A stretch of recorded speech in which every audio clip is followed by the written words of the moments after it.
기도하겠습니다.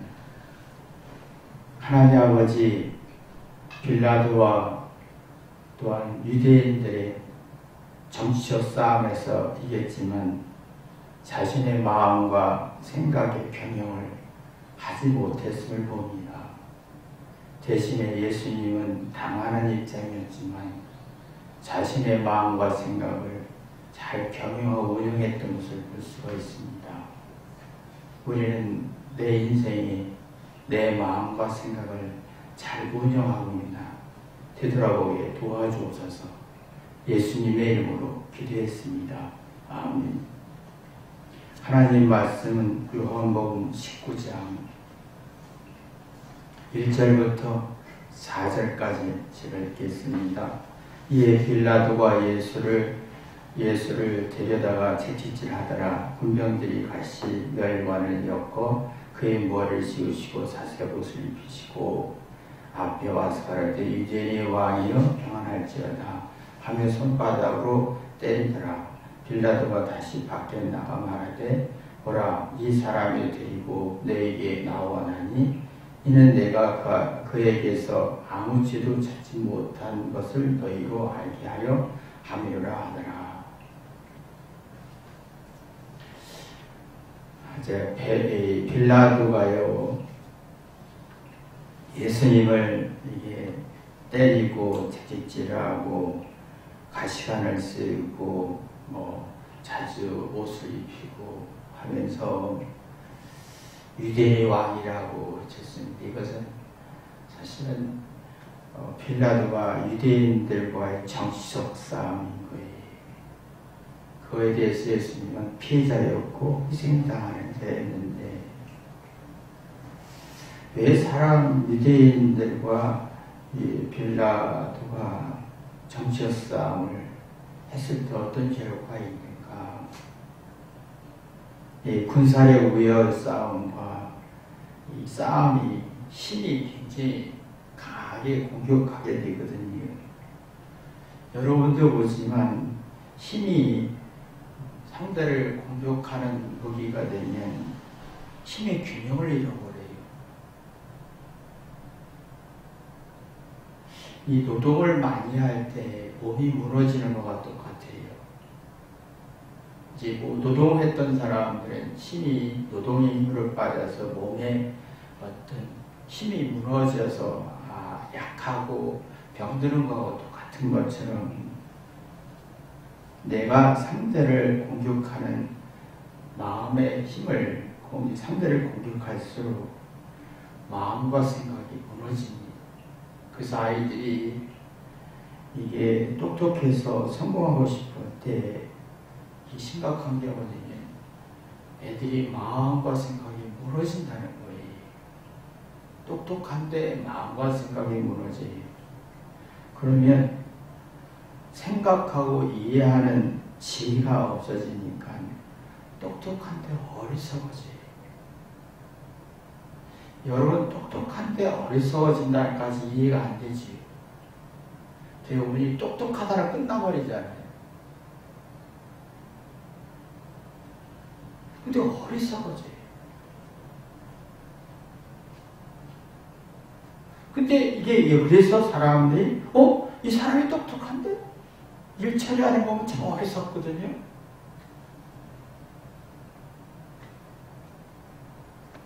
그러니까 이게 힘을 상대를 공격하게 되면 그 마음과 생각이 무너지면서 생각하고 이해하는 능력이 약해지고 지혜와 슬기가 무너지면서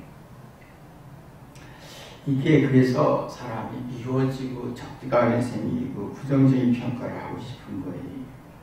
죽이도록 죽이고 싶은 거예요.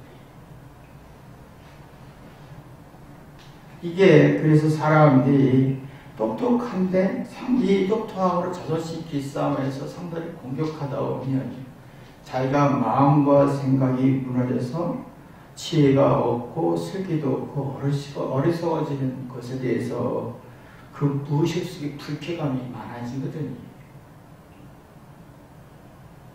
그럼 비워주고 죽이고 싶은 거예요. 근데 대부분이 몇 가지 인지가 안 돼요. 똑똑하다? 쟤 왜 이래? 이렇게까지 끝나지. 그죠? 똑똑하다? 왜 쟤 이래? 끝나버리는 게 문제점이잖아요. 그 자신의 우월한 능력으로 상대를 공격하게 되면 마음과 생각이 무너진 동시에 심리적 불안과 정신적으로 약해져서 자기의 마음의 생각과 마음을 경영할 능력을 상실해버리는 거예요. 지혜와 쓸기가 있어야 자기의 똑똑함을 잘 운영할 수 있잖아요. 운영을 못하는 거예요. 그러니까 난 잘해야 돼, 똑똑해야 돼, 압박만 받을 뿐이지 이 똑똑한 그 우월함을 어떻게 쓸 것인가가 지혜가 실기가 없다는 거예요.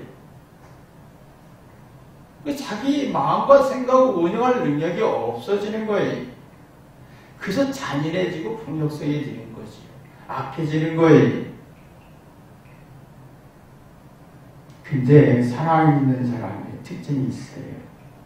진짜 사랑을 아는 사람은 인생에 있어서 진짜 사랑을 아는 사람은 자신의 약점과 부족함을 통해 상대의 좋은 면을 봐요. 그 미안해요. 그 회의가 되잖아요. 그럼 마음과 생각이 이렇게 살아나면서 지금까지 소중했던 것을 주장했던 게 버려지고 포기가 된 새로운 지혜를 얻어요. 그럼 너무 좋아해요. 이 진리를 깨달아서 맛을 아는 사람은 진짜 사랑이라는 게 뭔지 알아요.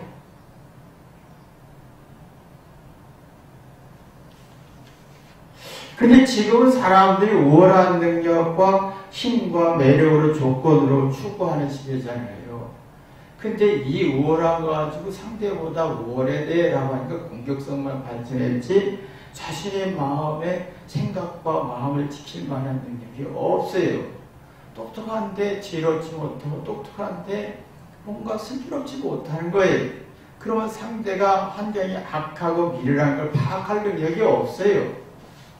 상대가 속이는데 내가 거기에 속임을 당할 수밖에 없어요. 그러면 이게 보세요. 그러면 이게 자꾸 내가 똑똑하기 때문에 보상심리를 원하는 거예요. 내가 예쁘니까 내가 똑똑하니까 이렇게 상대가 나한테 이렇게 해줄 거야, 이렇게 해줄 거야 라고 할 때 이게 또 한 가지 여기서 배울 수도 없대요. 힘의 조절이 안 돼요.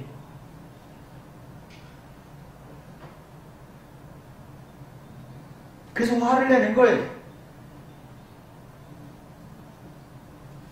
자, 그러니까 이게 뭔가 자기 마음과 생각을 경영할 능력이 없어요. 똑똑한데 이상하게 그게 무너지는 게 문제점인 거지요.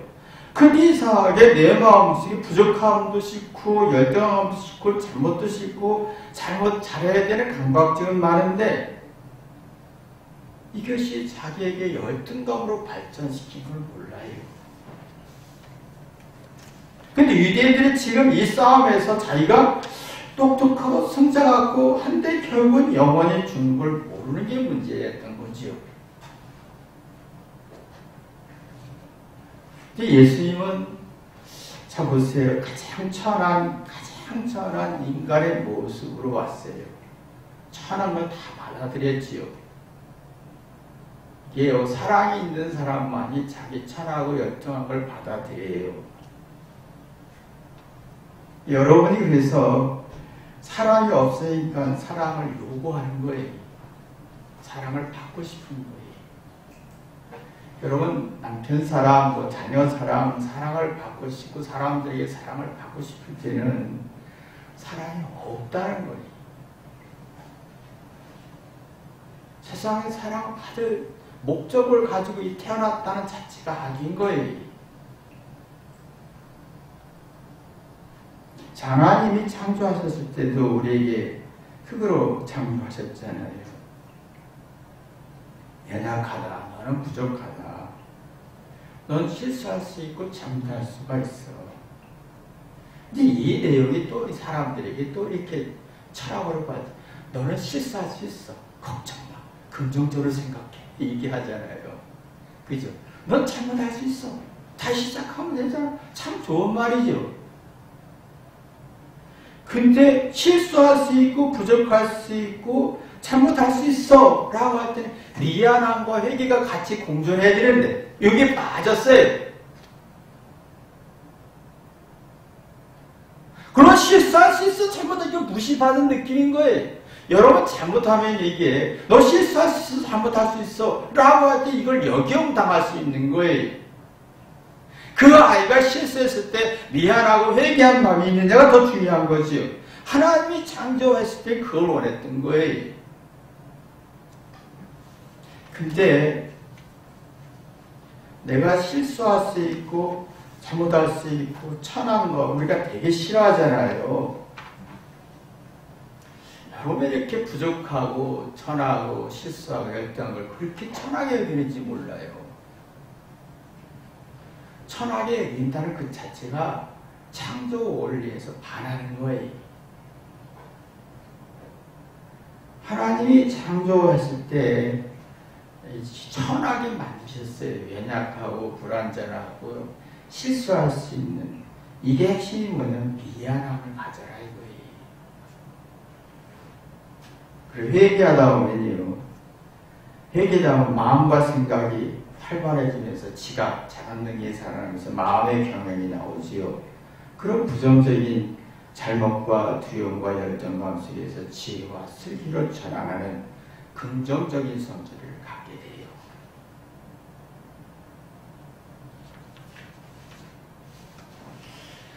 근데 우리가 보면 내가 여러분이 살아가는 방법에 있어서 내가 우월하고 잘나서 긍정적이어서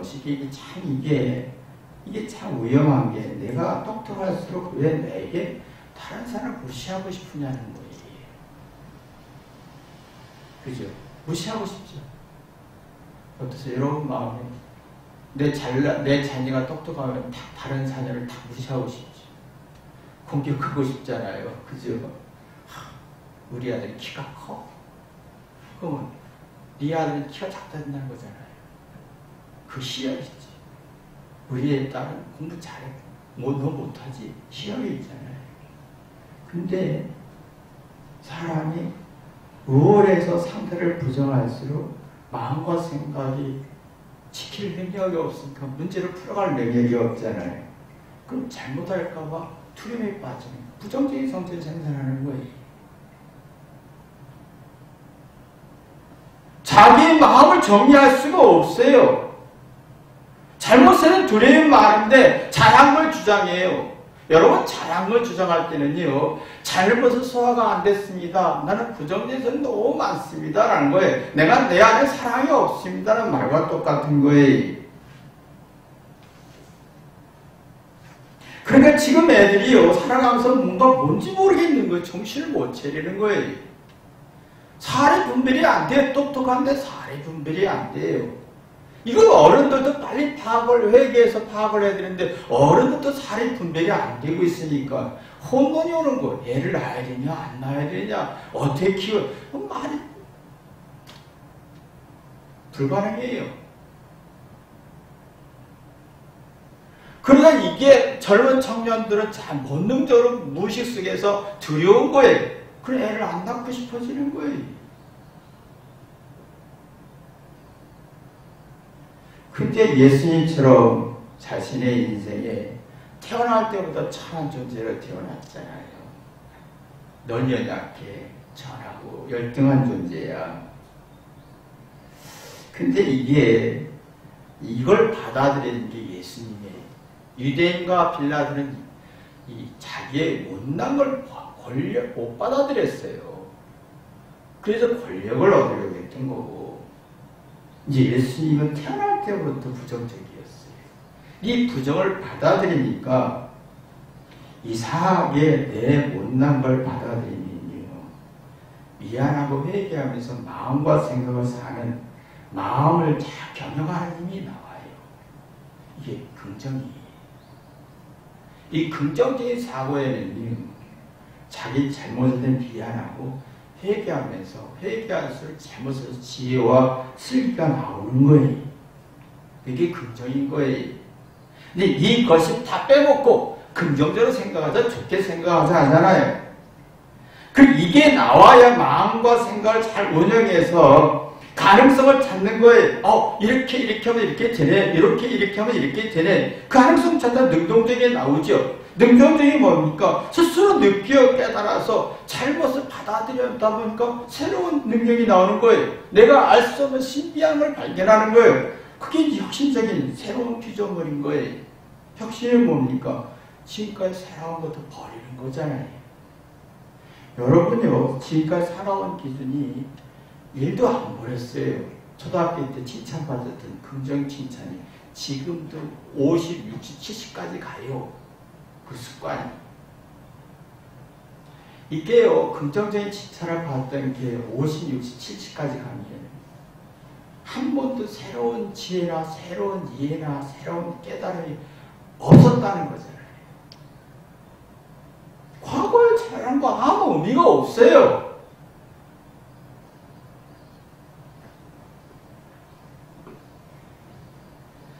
그리고 자신의 잘못을 인정할 때 혁신과 긍정과 회개가 나오면서 뭔가 가능성을 찾으면서 정신적으로 강해지잖아요. 그럼 뭔가 문제를 해결할 수 있는 힘이 나오면 인생의 아름다움이 나오는데 낙심도 이겨낼 수 있고 어려움도 이겨낼 수 있고 그런 힘이 나오잖아요. 근데 지금 이제 우리 마음속에는 낙심과 어려움에 대해서 일도 이해 못해요. 두려워서 돈으로 해결할까? 똑똑해서 해결할까? 이건 똑똑해서 해결할 게 아니에요.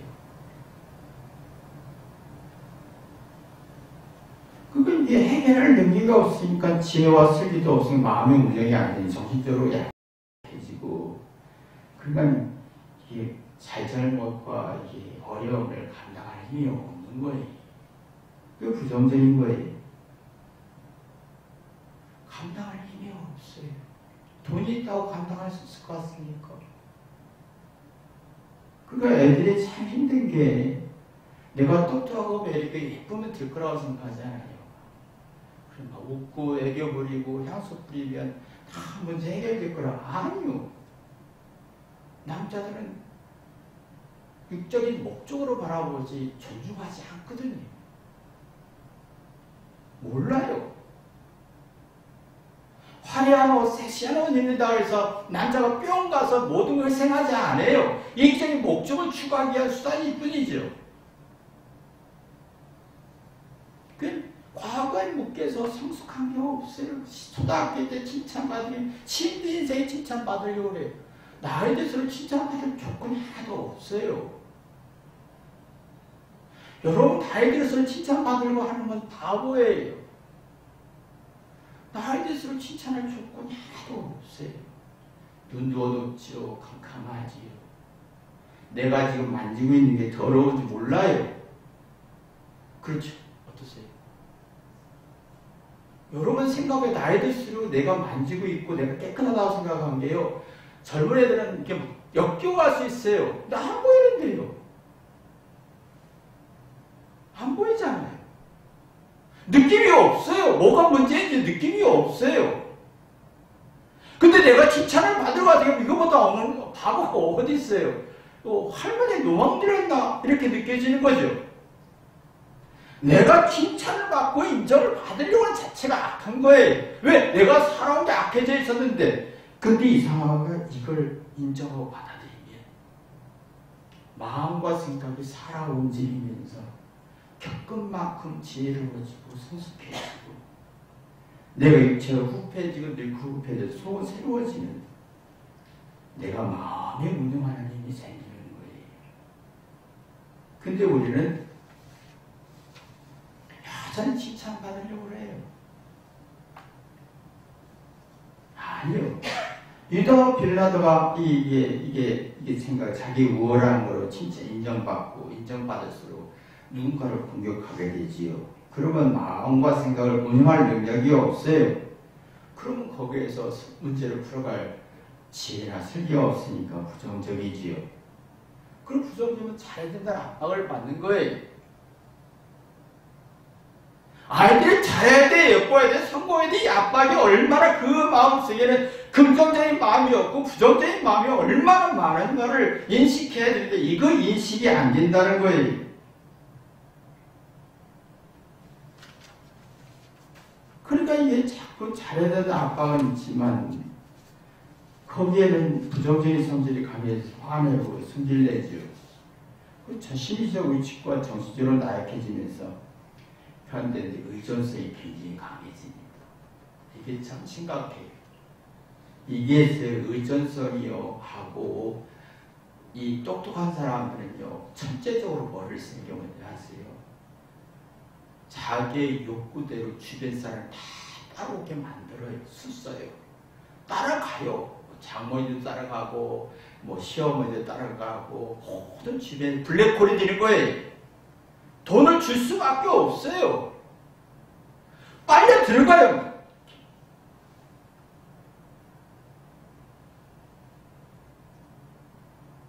나중에 아무것도 없어요.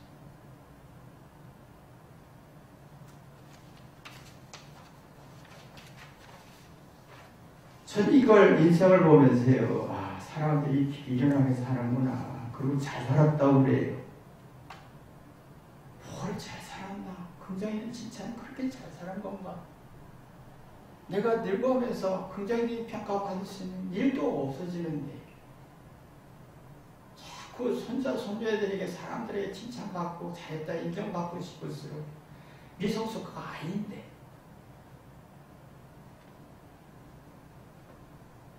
근데 빌라도 유다가 우월한 거로 칭찬받을수록 여러분요 인간미가 없어져요. 내가 칭찬받고 인정받고 대접받고 싶을수록요 인간미가 없어져요. 차가워요. 되게 부정적인 성질이 나와요. 나는 부정적인 성질이 나오는데 사납고 부정적인 성질이 나오는데 저 사람이 나를 잘 봐줄 거라는 것은 너무 어리석잖아요. 그래서 어리석다라는 거예요. 마음과 생각을 경영하는 못하지 못하면 어리석어져요. 그리고 예수님은 처음부터 태어날 때부터 바보였어요. 천하게 태어났고 가난하게 태어났고 장가도 못 가고 추하고 무시와 천대받을 수밖에 없는 비웃음을 당할 수밖에 없는 근데 예수님의 특징은 이걸 받아들였다는 거예요. 이거 지금 못 받아들이잖아요. 그죠? 이걸 못 받아들이니까 사람 미치는 거잖아요. 자기의 마음과 생각을 경영 못하고 사람들의 긍정적인 칭찬받지만 자기의 마음과 생각을 경영이 안 돼요. 그러니까 자기 잘못과 열등을 못 받아들이니까 속은 부정적이고 겉은 뭐 화려하지만 이게 너무 불완전한 거예요. 뭔가 이게 어리석은 인생을 살아가는 거잖아요. 근데 예수님은 빌라도나 유대인들이 무시하고 천대하고 비웃어도 예수님은 받아들이면서 속을 강화시켰어요.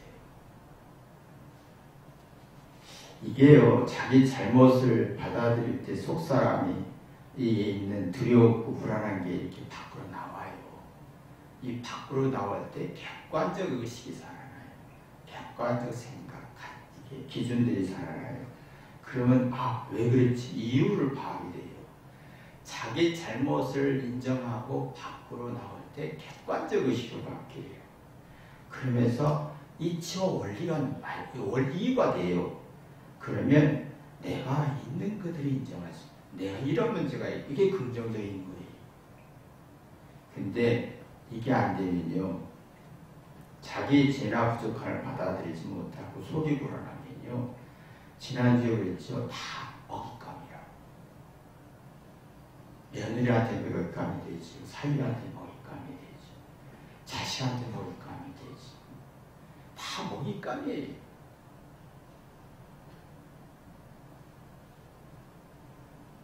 사람이 있어요. 사람이 정신 차려서 속이 잘못된 틀에서 벗어나서 객관적 의식 가지고 있으면요. 건드리지 않아요. 굉장히 이성적인 동물이기 때문에 올바른 생각을 가지고 있으면요, 상대가 조심해요. 근데 내가 이 부정적인 성질의 마음과 생각을 다스리지 못하고 운영을 잘 못하면, 내 잘못이란 두려움에 빠지면 내 마음에 경영이 안 되잖아요. 그럼 지혜가 상들이고 어리석어지면 먹잇감이에요.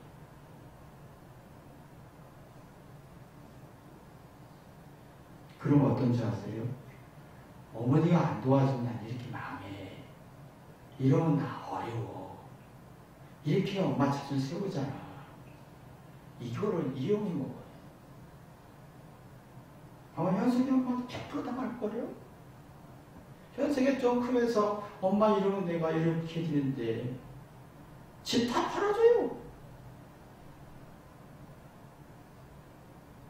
정신 못 차립니다.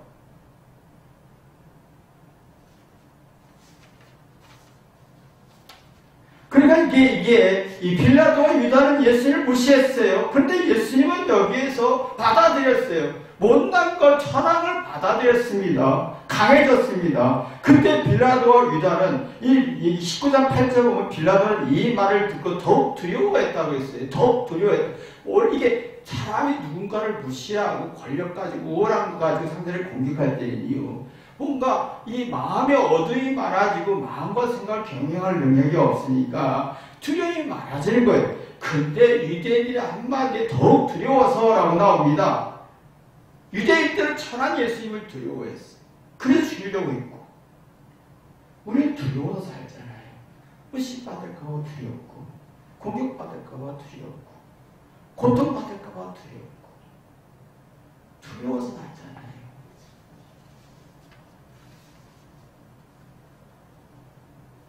그래서 두려워서 내가 똑똑하고 돈이 있어서 무시받지 말아야지라고 하지요. 근데 두려움이 더 많아져요. 인생 별거 없어요. 금방 70대고 금방 저도 교회를 그만둬야 할 시기가 오잖아요. 인생이 금방 인생의 우월감으로 사는 존재가 아니에요. 예수님처럼 자기 천한 거 가지고 사는 존재예요. 저도 지금 이 생각을 하는 거예요. 나는 늙고 내가 버는 능력도 없고 제가 아무리 청소해도요, 이게 잘 안 닦아지더라고요. 안 보이니까. 그럼 내가 지금 청소했는데 더러운 거예요. 이거 어떡합니까? 그럼 잘 때요. 그럼 더럽다가 뭐합니까? 성질내죠. 우울한 감정, 우울한 만족, 긍정적인 만족, 상대로부터 만족을 얻고, 내가 너보다 많고, 네가 나보다 정의롭고, 내가 맞는 말했고, 내가 너보다 잘했고, 이건 아무 의미가 없어요. 이건 나를 괴롭히는 도구일 뿐이, 이건 내가 우월하고 상대보다 우월하지, 상대보다 내가 똑똑하지, 상대보다 잘했지 라고 하는 게 있는데, 이것은 뭐냐면 회개하지 않게 하는 거예요. 이게 함정인 거예요. 회개는 뭔지 아세요? 혁신적인 생각인 거예요. 잘못을 인지하면요, 지각하게 되죠. 이 잘한 걸 인정받으려면 지각이 안 돼요. 그래서 애들이 똑똑한데 생각이 없는 거예요. 지각하게 되면 잘못을 문제를 풀다고 혁신적인 아이디어와 생각이 나는 거예요. 혁신적인 아이디어와 창의적인 아이디어는 실수와 잘못으로 시작되지 잘한 데 시작되지 않습니다. 그런 문제를 풀어갔으면 지혜와 슬기가 생기면서 관심이 가져지고 어떻게 풀지? 이걸 어떻게 해야지? 그래서 주의를 갖는 거예요. 그 주의를 기울이는 거예요. 그 주의를 이게 어떤 문제점일까? 뭔가 문제점을 찾아가는 조심하게 되고 고민하고 연구하게 되지요. 이게 사랑이고 행복인 거예요. 이게 긍정적인 거예요.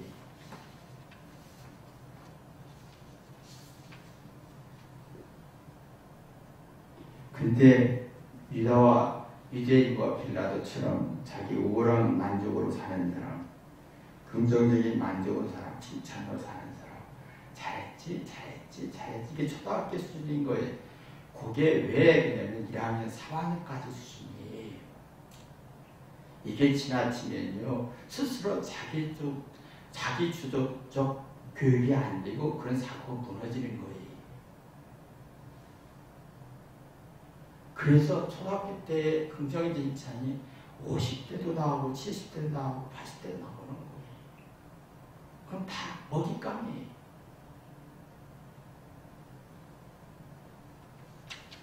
이게 똑똑한 게 열등감으로 발전하지요.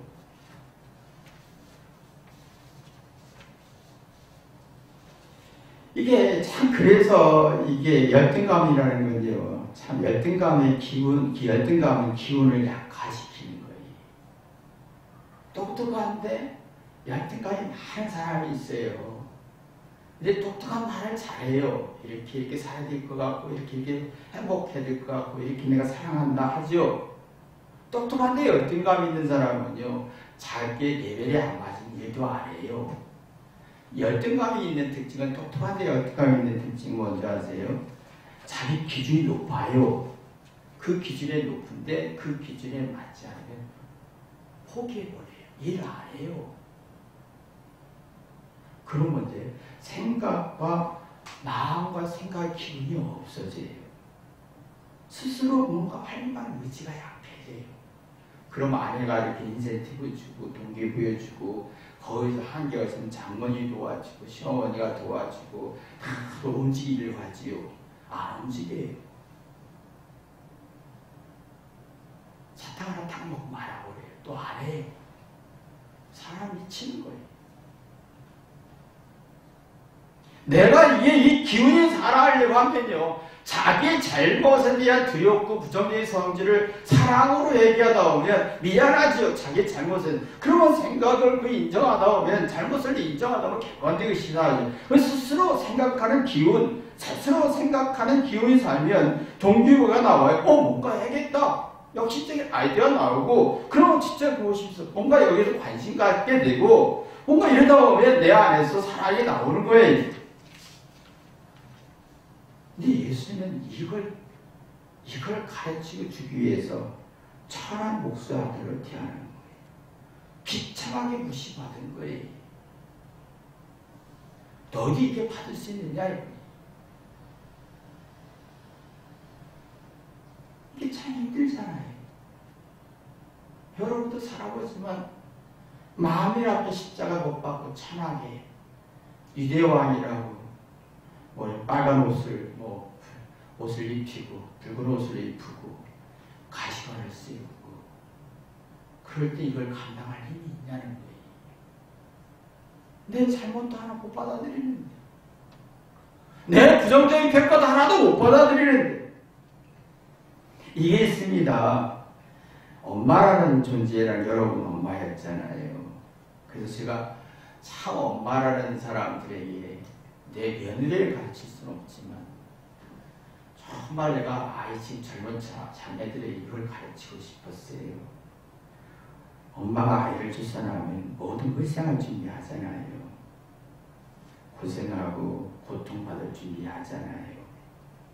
아이가 아프면 내가 뭐 잘못했나 이렇게 울잖아요. 근데 이런 과정에서 철이 드는 엄마가 있어요. 성숙한 엄마가 있어요. 아이의 마음과 생각을 자극시키는 엄마가 있어요. 0살 때부터 생각을 자극시키는 엄마가 있어요. 근데 지금은 참 어려운 경우는 너 때문에 내가 잘못 잤잖아. 이게 아이의 고통을 일도 이해 안 해요. 그러다 보니까 기술은 발전했지요. 유아용품 발전해서 젖주는 거, 어떻게 편하게 해주는 거 다 발전해서 편한데 그 돈이 너무 많이 들어가더라고요. 발전하는 게 너무 좋아졌어요. 근데 아이에게 마음과 생각을 자극시킬 만한 사랑이 없어요.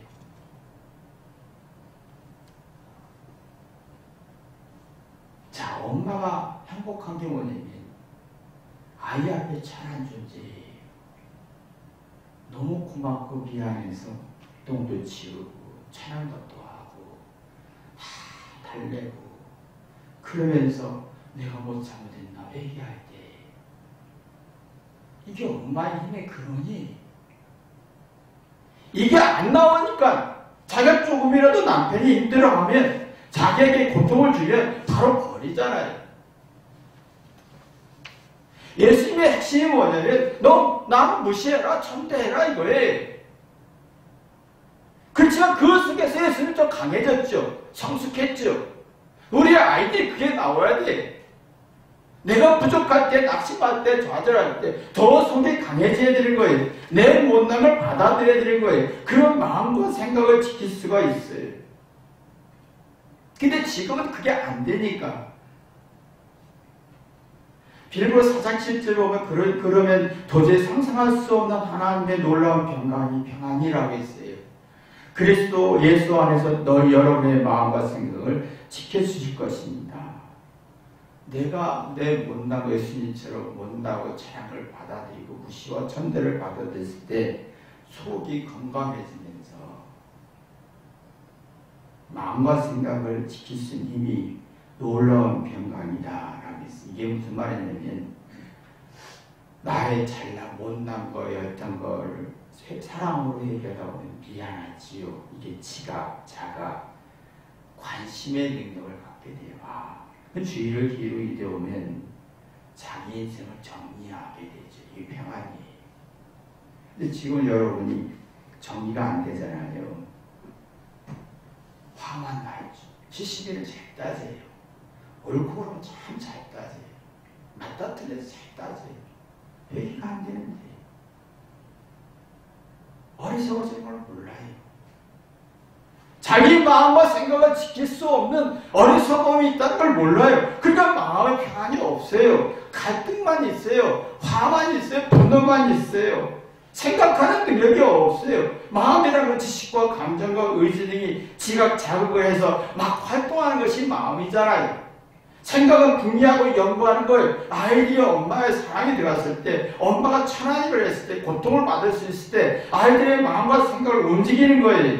생각이 움직이는 거예요. 똑같아요. 부부도 마찬가지로 남자가 4, 5년 동안 신뢰하고 사랑하고 희생하고 할 때 아내가 거기다 생각이 움직이면 한 4, 5년 전에 모든 엄마들은 희생하려고 하죠. 남편에 대해 희생하려고 합니다. 근데 지금 젊은 청년들은 기싸움 하잖아요. 돈 계산하잖아요.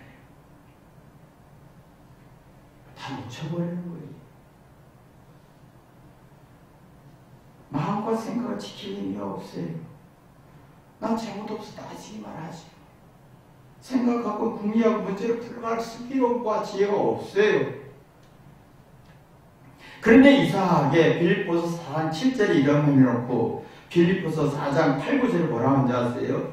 형제들아, 형제 여러분 끝으로 말합니다. 여러분은 참되고 마음과 생각을 지켜서 평안을 얻는 사람은 참되고 고상하고 옳고 순결하고 사랑스럽고 칭찬할 만한 미덕이 있습니다라고 얘기합니다.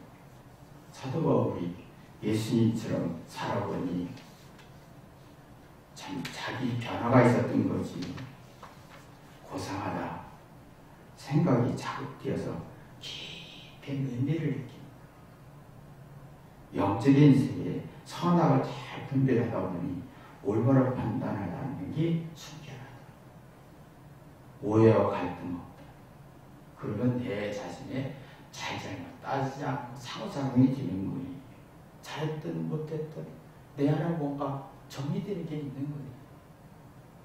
그래서 11절부터 13절까지 오는 가르쳐야든 어떤 환경에 처하든 일체 비결을 배우느라 최적화를 배우느라 그러다 보니 내가 뭐지 할 수 있는 자신감이 생긴다. 이게 평안인 거예요.